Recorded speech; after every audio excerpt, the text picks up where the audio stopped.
এই যা ঠান্ডা তার ভেতরে রান্না বাড়া করা যায়, তাই আজকে নিয়ে এলাম একটা সহজ পদ্ধতিতে খিচুড়ির রেসিপি। এখানে আমি গোবিন্দভোগ চাল নিয়েছি 250 গ্রাম, আর 200 গ্রাম মুগ ডাল ভেজে তুলে রেখেছি, চালের সঙ্গে ধুয়ে রেখেছি। আর কড়াইতে আমি যে প্রেশার কুকারে করব সেটাতেই আমি তেল দিয়ে দিয়েছি। কড়াইতে ফোড়ন দিয়েছি শুকনো লঙ্কা আর পাঁচফোড়ন। ফোড়নটা হয়ে গেলে আমি কেটে রাখা সবজিগুলো একবারেই সমস্ত কিছু দিয়ে দিলাম।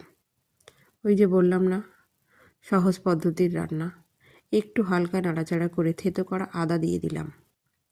থেতো করা আদা দিয়েও একটু নাড়াচাড়া করে তার পরপরই দিয়ে দিচ্ছি লঙ্কা আর টমেটো কেটে রাখা। এটা দিয়েও নাড়াচাড়া করে নেওয়ার পর আমি ওই যে শীতের দিনের রান্না বললাম না, ঘিটা দেখে বুঝতে পারছো যে এটা ঘি। ঠান্ডাতে ঘিয়ের অবস্থা এরকম হয়েছে, সেটা দিয়েও একটু নাড়াচাড়া করে নিলাম। আমি এখানে 1.5 চামচ মতো ঘি দিয়েছি। এবার এখানে শুকনো মশলার মধ্যে দিয়েছি লবণ, হলুদ, চিনি, একটু ধনে গুঁড়ো, জিরে গুঁড়ো আর একটু গরম মশলার গুঁড়ি দিয়ে নাড়াচাড়া করে নিলাম। নাড়াচাড়া করে নেওয়ার পর এবার যে চাল আর ডালটা ধুয়ে রেখেছিলাম, ডালটা কিন্তু আমি আলাদা ভেজে শুকনো খোলায় ভেজে চালের সঙ্গে ধুয়ে রেখেছি। এবার সেটা দিয়েও নাড়াচাড়া করে নিলাম। নাড়াচাড়া করে নেওয়ার পর আমি এখানে পরিমাণ মতো জল দেব।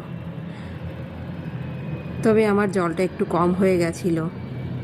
পরে খিচুড়িটা যখন নামিয়ে দেখলাম ঝোলটাই নেই, সিদ্ধ ভাতের মতো হয়ে গেছিলো। আর একটু জল দিলে ভালো হতো। এবার যাই হোক, জলটা দিয়ে আমি প্রেশার কুকারটা ফুল ফ্লেমে 3টে সিটি দিয়ে নেব। আমি এখানে চাল ব্যবহার করেছি 250 গ্রাম, ডাল ব্যবহার করেছি 200 গ্রাম।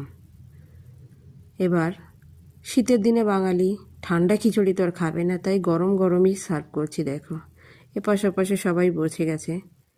খেতে কিন্তু খুবই সুস্বাদু হয়েছিল। আমার রান্না যদি ভালো লেগে থাকে তাহলে লাইক, কমেন্ট, শেয়ার করার অনুরোধ।